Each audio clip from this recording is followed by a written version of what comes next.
The Music is Life podcast has our own merch now over on tpublic.com. Click the link below in the video description. Looking for some new threads? We got t-shirts, long sleeves, hoodies, crew neck sweatshirts, tank tops, baseball tees, and also clothes for kids and onesies for your little infant metalheads. Don't want clothes but love the Java? We got you covered with coffee mugs and travel mugs. Need protection for your electronics? We've also got phone and laptop cases. We've got everything you're looking for at the tpublic.com Music is Life podcast store. Use my link below for fast service. Thanks for your support. TerraNut is proud to offer you a natural nut bar chock full of healthy fats, minerals, and protein that meet your demands. Go to their website, www.terranut.com. You can order from them directly and they will ship it to you. Use my coupon code LUMAVS and you will get a 25% discount on your first order. TerraNut Superfood Snacks, www.terranut.com. Don't forget to use coupon code LUMAVS at checkout. Fuel your life.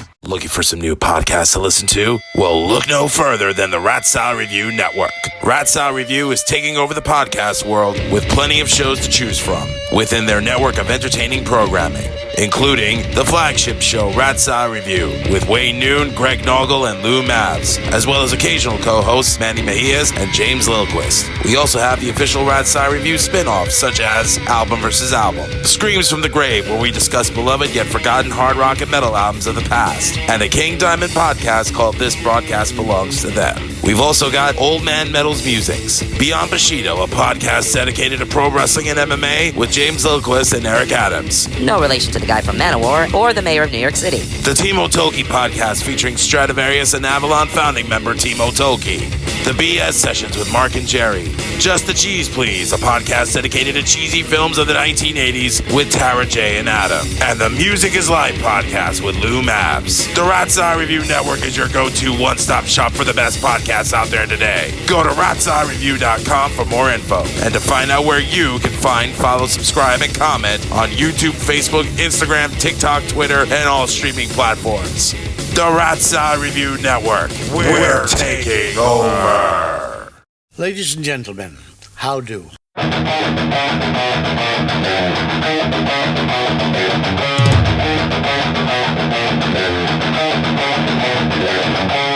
are ready and waiting for you now. If it's a fight that you dare see, we've acquired our strength through pain. No more are we pathetic again. You are the reason why we claim that we've all become this way. And I regret this prison that I've created for myself. Who can it be? Who makes us cry? Who won't save us from ourselves? I close my eyes and then I pray that revenge can be as sweet as it sounds. We are the rebels that fall from your hate as you play out. Someone to fight with you, to argue to, or make the love yell. My heart still bleeds, my eyes still cry, and I can't forgive you for this. Told you before, I don't wanna fight no more. It's turning me to the thing that I fear. I tell you again, but I swear it's the Music is Life podcast. This is your host, Lou Mavs. Check out everything you need to know about the show over at musicisLifepodcast.com. I'm joined today by my special guest from Rockland County, New York. She's an independent singer-songwriter whose specialty is hard rock and heavy metal with killer, powerful, and melodic vocals. In my opinion, she brings a new and vital kick in the rear to a musical framework that was started with vocalists such as Ann Wilson of Heart, Amy Lee of Evanescence, Sharon Denadella Within Temptation, and Lizzie Hale of Hailstorm, and much more. From her first single in 2017, Taking Over, to her recent release, which is a cover of Only One from Yellowcard's 2003 Ocean Avenue, I'm only excited for what the future will bring for this young talent, and I'm more than honored to have her on the podcast today. Please welcome Alyxx.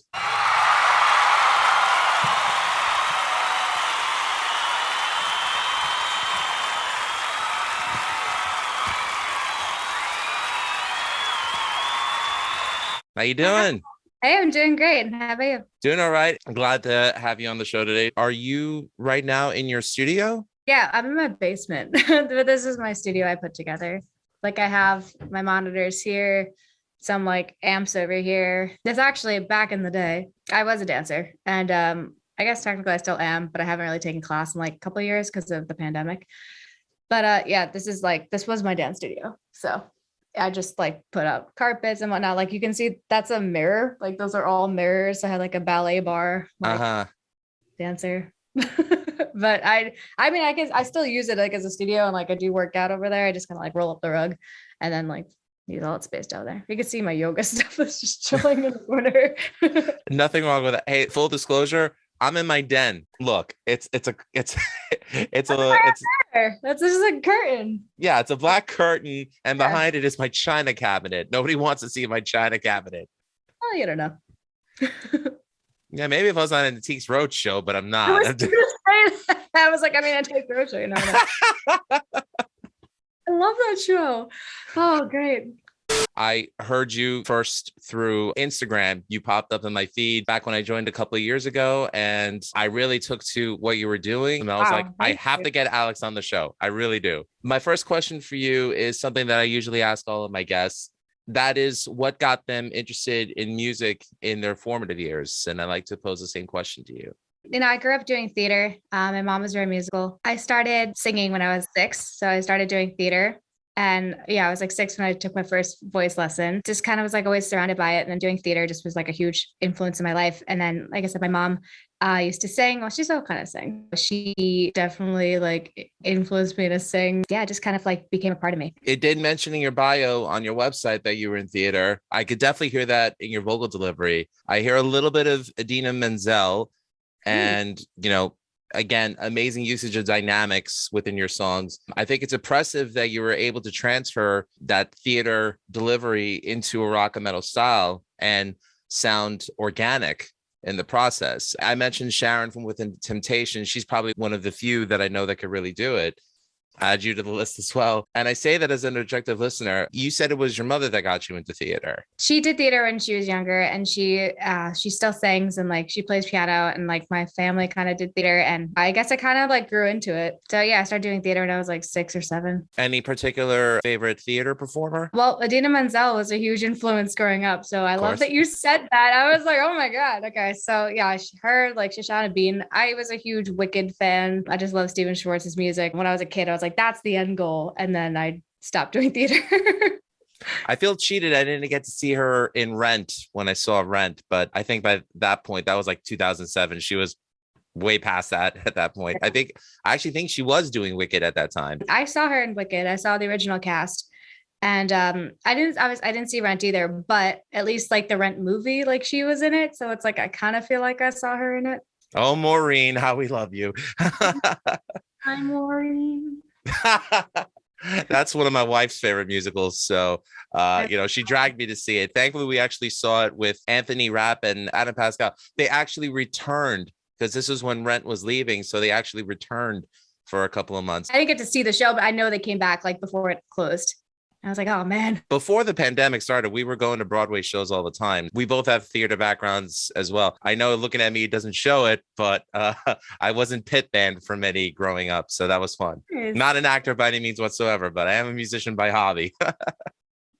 That's awesome. Thank you. I also have to give you credit on your TikTok and your Instagram. You also post dance videos. You're a very graceful dancer. I mean, is that all from theater, or did you take dance as well growing up? Yeah. When I was younger, I thought I was going to be a ballerina. So up until I was like 13. With your YouTube channel, and also you post clips of it on your Instagram, you've posted a lot of great covers all over your social media, which I congratulate you on having over 3.8 thousand subscribers on YouTube. That's not an easy feat. I've heard them. You definitely nailed them. Everything from Dark Horse by Katy Perry to I Am the Fire by Hailstorm, and even a version of I Refuse from Five Finger Death Punch. That blew me away because I was like, no one does that. But I have to admit, my favorite cover, I'm a huge Asking Alexandria fan. So when you did Moving On, I was like, holy crap, she's awesome.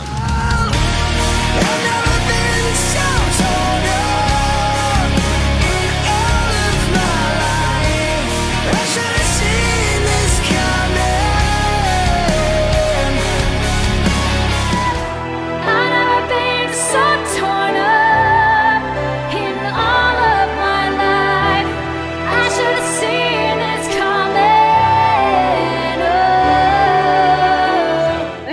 When it comes to your covers, I got to ask you, like, what is your process when it comes to reimagining them, like in your vision? And when you choose them, do you make it a point to go sort of against the grain of expectation? Like, do you purposely avoid making them sound like what they already do sound like? Yeah, so it depends. So I do work with a friend of mine, Chris, and when we do like the hard rock covers, we try to, like, depending on the song, we want either pay homage to it or like make a metal rock version of like a pop song. There are times like with the Asking Alexandria cover, I heard that song and I just pictured like an orchestra in my head. And I was like, this would be kind of cool to like totally go left field with it. And actually, technically that was my left. We're on Zoom, so it doesn't matter. What's left is right, so it's okay.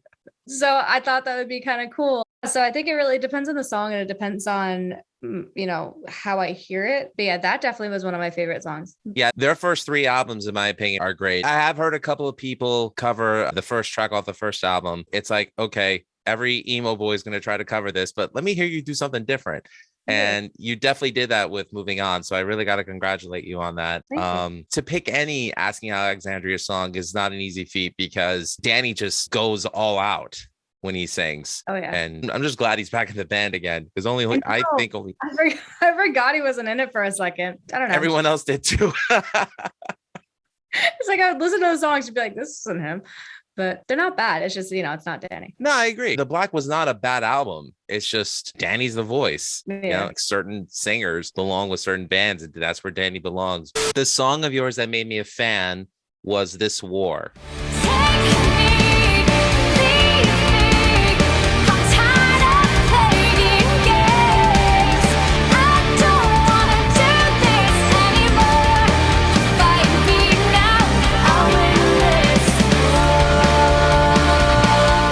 Concept video, the melody, the production. I actually think that's something that you would probably expect from an artist who's signed to a label like Sumerian. But the truth is you're completely independent. And for me, that's refreshing to interview someone outside of the industry system because it's proof that what an artist does to get themselves noticed and successful is more important than what a label can provide. But every artist is different, and I respect that they each have their own take on it. What is it about being an independent artist that you prefer as opposed to being on a label, or is the end goal to be on a label? The end goal to me is to be on a label because I feel like it also depends on the label. I feel like they can do more things than I can.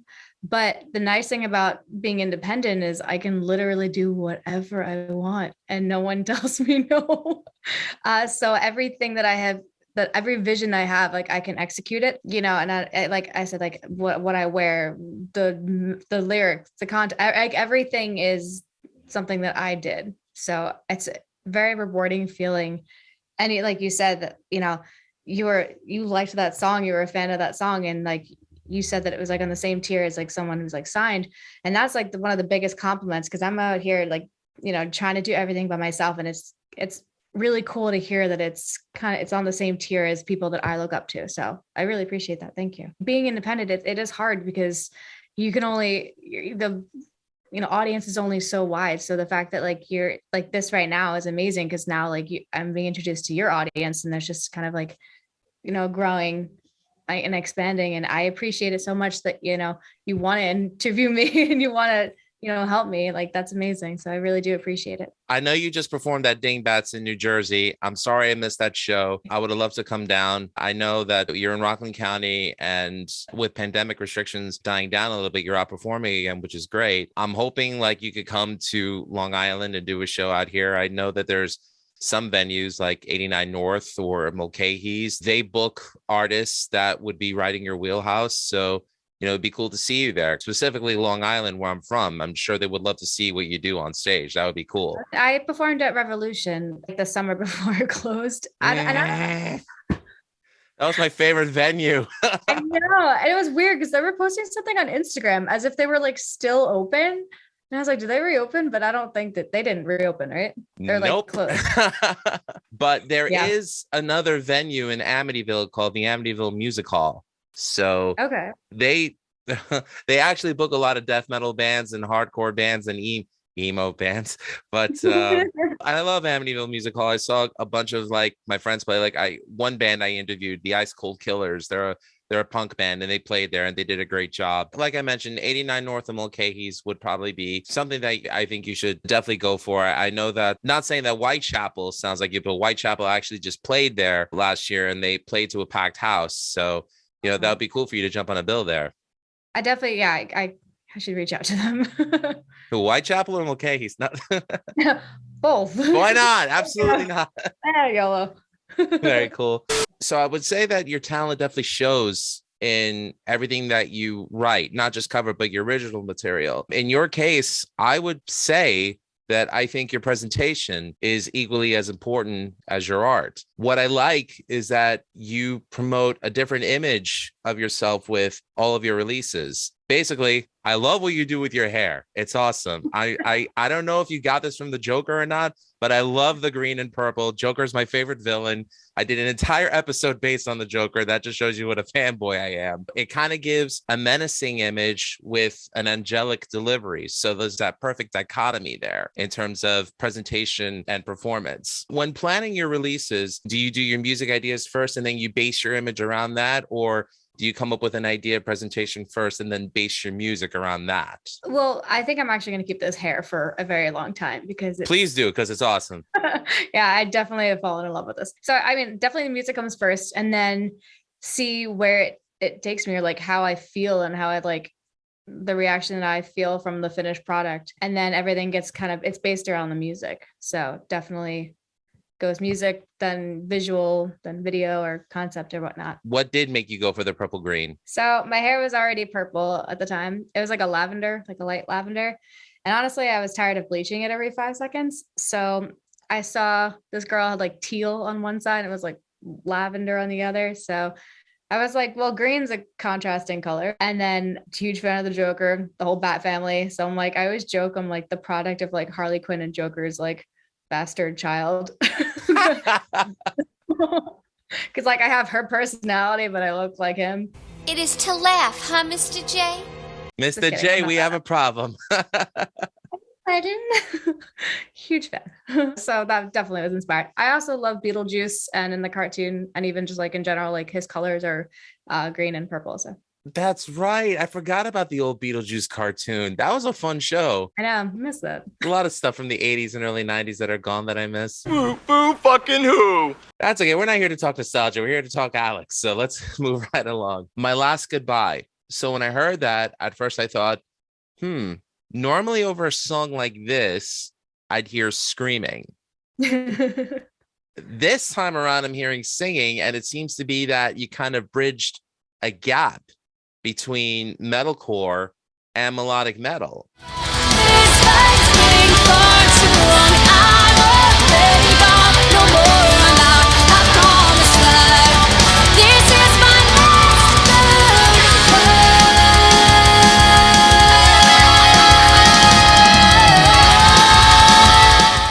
So congrats. You managed to solve a problem that so many people have issues with, where they say, I like the music, but I wish they'd sing, not scream. So congrats, you did it. What was the impetus for you to bridge that gap and write and release and record that music? Because every time I've played like In Flames or Soilwork for people, they're like, I love the music, but I hate the screaming. It's like, Come on, man. Come on!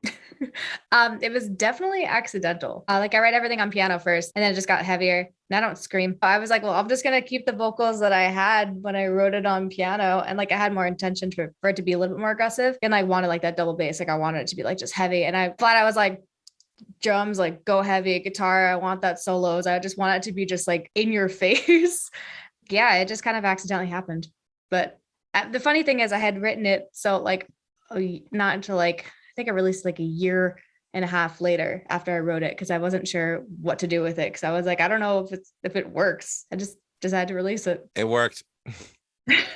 Thank you. I'm glad. Is that how you base all your ideas? You start from piano and grow from that? Yeah. So I don't really play guitar, not well. I write everything on piano, and then I go in Pro Tools and like just build around it. Like I'll add like synth pads and strings and like MIDI drums and that kind of stuff. But yeah, so most of my stuff does start off on piano, not necessarily meaning it's like a ballad, but like it definitely starts like organically from the piano. No, hey, I mean, a lot of classic songwriters from the past who are known for being guitarists or bassists have started the bases for their songs on piano and, you know, kind of grown from there. So no, that's a very traditional way to approach songwriting. So no, nothing to laugh at all. I think that's great, because there's definite evolution from where it starts from piano to what the final product is, and that's pretty awesome. Your bandmates definitely add to the sound of your music. I wanted to give you a moment to discuss who your band is and give them some shine. Franklin Elliott is your guitar player, and if you don't want me to mention on the show, I won't, but he is your boyfriend too, right?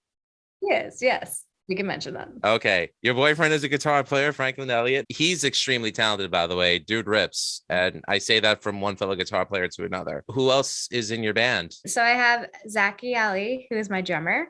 He also has produced most of my songs, which is amazing. And I also have Brandon, which is amazing. And he is actually playing guitar for me now. So I have both of them. But right now, Frank's not playing live at the moment because he is in another band, and they are playing so often that it's like hard to get the schedules lined up.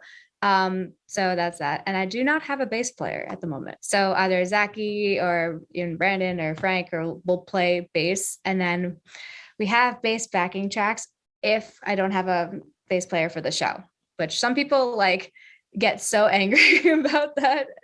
But you know, like I said, you know, it's hard live, especially, you know, pandemic and whatnot, like trying to get everybody together, but hopefully things are moving way past that. I get that. It definitely makes it, to find someone to be a full-time bass player, to have them rehearse and learn the songs. I mean, obviously that's very time consuming, but, you know, as anyone who knows, being in the band, it's dedication and it's applying, you know, your craft to not just help the sound of the music sound great when in a live setting, but also to enhance the performance. I hope you can find a bass player soon. So, you know, that would be cool. Well, the thing is, like, I do want a bass player, but it's also, I mean, everyone in my band already can play bass. So, I mean, it does work the way it is right now. And it's also hard because a lot of people are not so many other bands. So it's hard to find people that are not in, like, even my you know, Brandon's in, he has another band, and my drummer's in like four bands in total. So like it's hard to find, you know, people who are just in like one band. But I'm very fortunate that I have a lot of musician friends, and I do have a lot of friends that play bass and have helped me out. My friend Meta came and helped him play the festival. He played a show in where is it, Debonair, New Jersey. So I have people that, you know, I can call on, which is nice. They can help me out. That's wonderful. But hey, guys, everyone out there, stick with one band and help it grow, please. Don't be whoring yourselves out to everybody. It's not fair. Well, it's also different, like if you're playing different instruments in different bands. So that's also another thing. Like my drummer's a guitarist in another band. Yeah. All these multifaceted musicians after a while. Why is everyone so talented? Go play the kazoo or something. Or the triangle. Oh, everyone needs a good triangle player. Dude, just in the corner, like ding. Seriously. I had a friend, she was like, I want to be on stage. And I was like, I'll give you the triangle. She's like, I would do it. I was like, okay, maybe.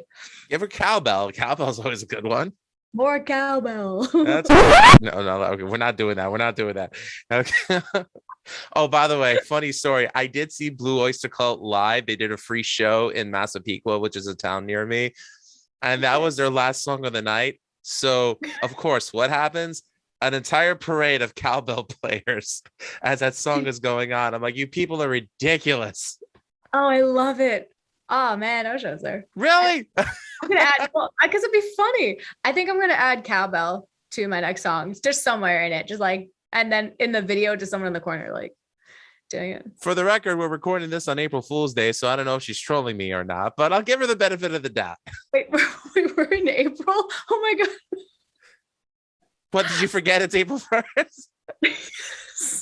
Oops. Okay. Well, I gotta go play some pranks on people now. What time is it? I'm a little late to it, the game, but that's okay. never know. That's fine. I'm already seeing stupid April Fool's jokes all over Facebook. I'm just like, oh, leave me alone. You know what? I might have, and I just didn't notice. I just scroll through things. I just assume, first of all, everything on the internet's not real to begin with. I don't believe much, but yeah, I'm definitely gonna try to prank on somebody now. This wasn't a prank somebody pulled, but somebody did post something funny today. It was a picture of the Ninja Turtles saying, "Hey, Mr. T, what month is it?" And then it's him with April O'Neil, and he goes, "It's April Fool's." Boo! Okay, I like that. That's so cheesy. I between that and the Justin Timberlake "It's Gonna Be May" things, it's like, these things never die. And I mean, talking about memes, the whole Will Smith thing. There was You know, one- I'm sorry, go ahead. No, just like the memes just like took over like my entire every feed, TikTok, Instagram, whatever. It was just, but they were amazing. But they were just like, there were a lot. You know, that's actually a good question. That wasn't one that was on my list, but for me, as someone who does, perform now and then, the idea of anyone coming on stage and assaulting the person on stage, I think it sets a really bad precedent, because there's only one thing that I think of when an incident like that occurs. And I can't help but be reminded of Dimebag Darrell when he was killed on stage. It kind of makes me, I don't want to say afraid, but concerned for comedians, musicians, whatever. That's something that Will Smith should have never done. And if that's going to get me hate for saying it, I'll die on that hill. Fuck you, Malaka! No, I agree. And like the fact that nothing happened, like he went, first of all, I didn't watch the Oscars. I just YouTubed that scene because everyone was talking about it. The fact that he got up there, whether or not it was staged, I don't think it was staged, but he got up there, he smacked him, then verbally threatening him, and then nothing happened. Like you said, it's concerning because now it's like people think, okay, well, Will Smith did it, I can do it. And it's like, no. So hopefully he has some sort of repercussions for this, because that was messed up. Someone tried doing that to me while I was playing guitar, and they tried to assault me. I take my guitar off them and whack them across the head for it. Come on! Come on! Come on! Come on! I'm giving everyone fair warning. If you do that when I'm on stage, or if any of my friends are, we will retaliate. Oh yeah. I train in Muay Thai. I won't fuck you up. Got a bad case of bad motherfucker syndrome. You heard it. Alyxx trains in Muay Thai. She'll fuck you up. Everybody got that? Public service announcement. My new meme. Shame on you, Will Smith. That's all I'm going to say. Yeah. And then his kid was like, said something and like, that's how we do it or something. And I was like, dude, no, like, do not encourage this behavior. The younger generation sometimes, I feel like, just don't understand. Jaden said that. I don't know if that was real now, because now I'm second guessing it, but I'm pretty sure I saw it on Twitter. And this is why I stay away from Twitter. Twitter's like the toxic hive mind of all social media. If I could cut it loose, I would, but unfortunately it's a necessary evil. Yes, it is. Thank you for sharing your opinion on that. I appreciate it. As I admitted to you before, when I was in my 20s, I was playing in bands that were playing with hardcore metal and emo bands. And, I never really got into emo as a genre. I never understood what the name meant. I always just called it punk pop. At the time, there was Drive-Thru Records and Vagrant Records, and they had some great bands on there, but as a whole, it seems like once that became popular and you had all these other bands that were coming out in that wake, it's like, oh great, another sound alike. And I thought Yellow Card was like one of the few bands that was completely different, and that's not just because they had a violin player, but because they could actually write good songs. Yeah, I remember the song Only One when I first heard it. I loved it, and when I heard your version, for me, I prefer it to Yellow Cards. Like I really thought it was like a step beyond what they did. Like, you totally made it your own. So congrats on that. Here I go, scream my lungs out and try to get to you. You are my only one. I let go. yeah, that was definitely one of my favorite songs. Like, that and Ocean Avenue is the other one. Like those are the songs I grew up with. So I think about songs to cover, and I was like, Only One was always like, it hit me like right here. And I was like, okay, like, yeah, we could definitely have to cover that one.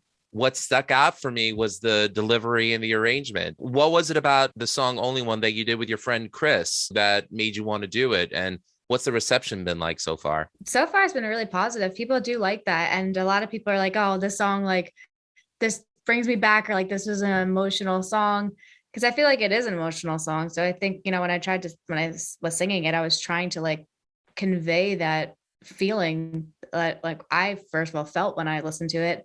And then just really what the lyrics are, because it's a powerful song.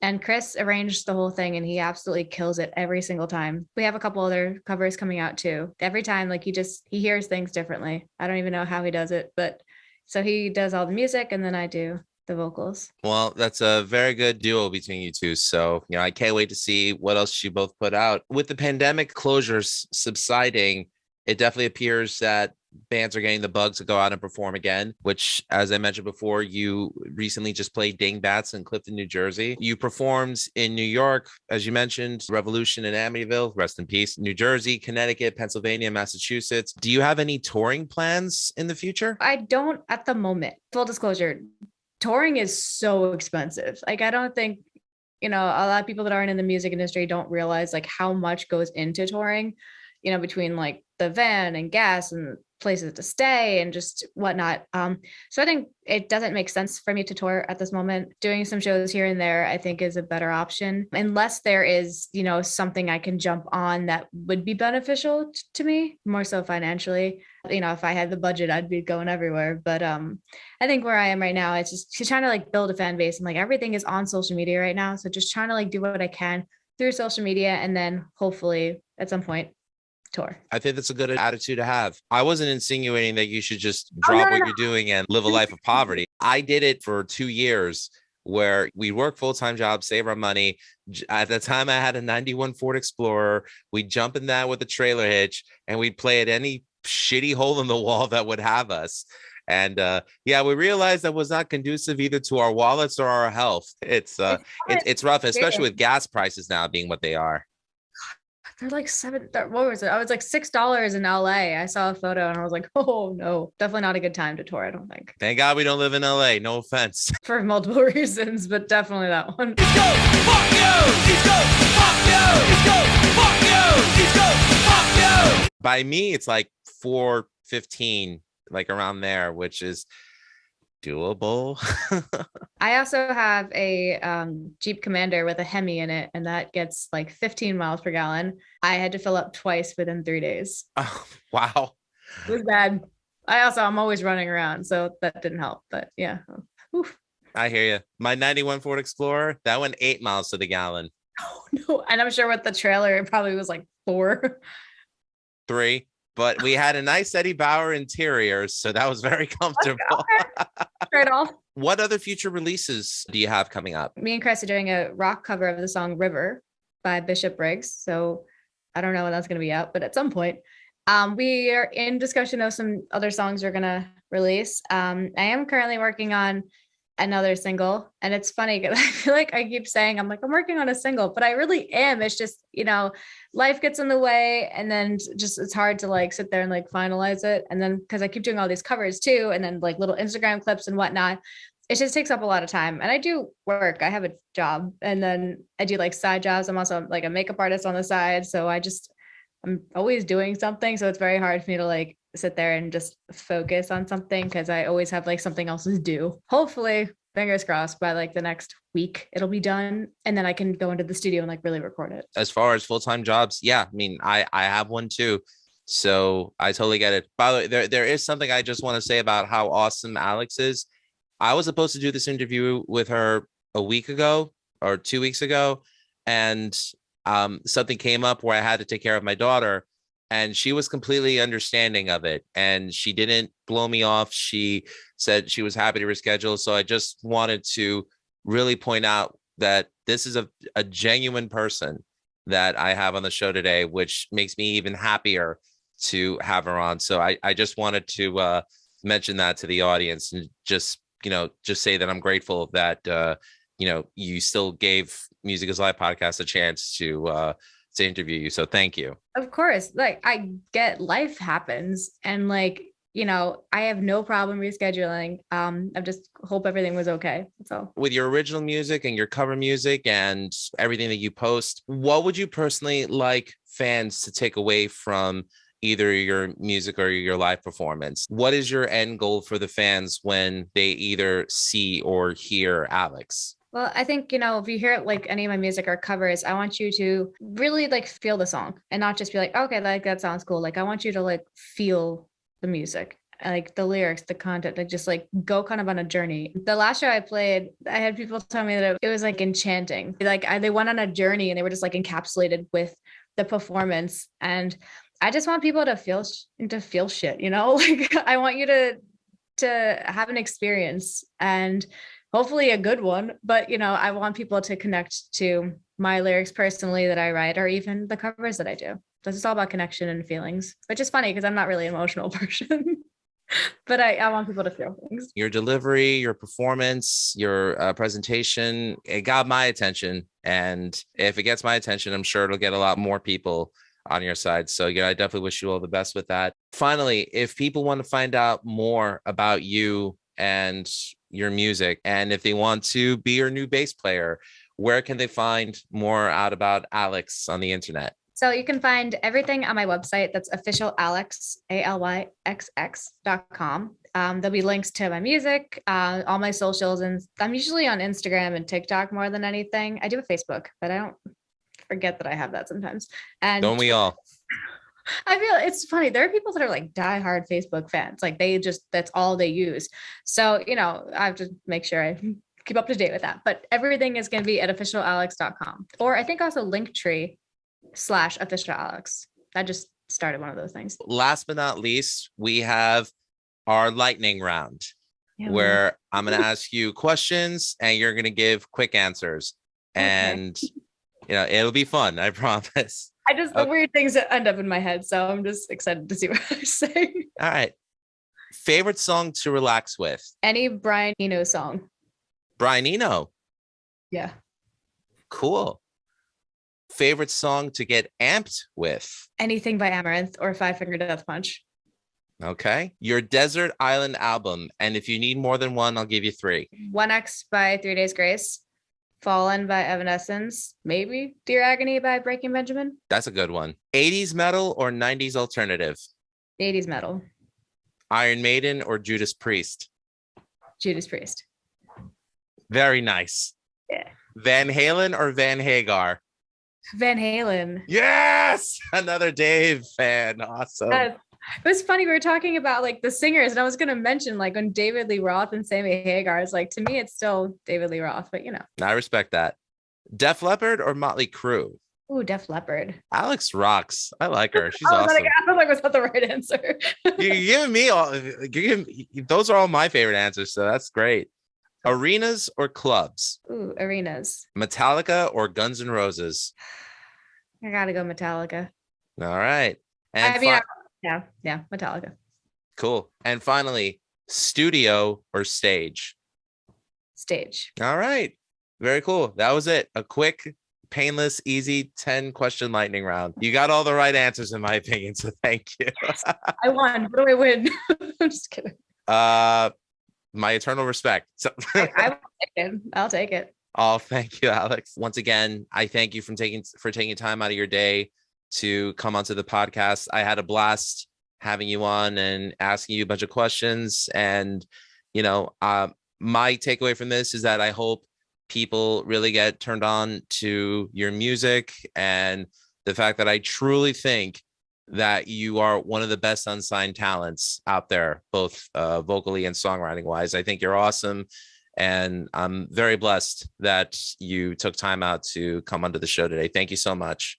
I really appreciate you having me on the show. It really, like I said, being independent and like trying to get yourself out there, and the fact that you brought me on the show and now I can be introduced to your audience. I think that's amazing. To find out more about the Music is Live podcast, check us out over at musicisLivepodcast.com. Also check us out over at linktree.com. That's linktr.ee/Music is Live podcast. And don't forget to check out our parent network, Ratseye Review, over at ratsaireview.com. Once again, Alyxx, thank you so much for coming on Music is Live podcast. And remember, all art is valid. Have a good night. say.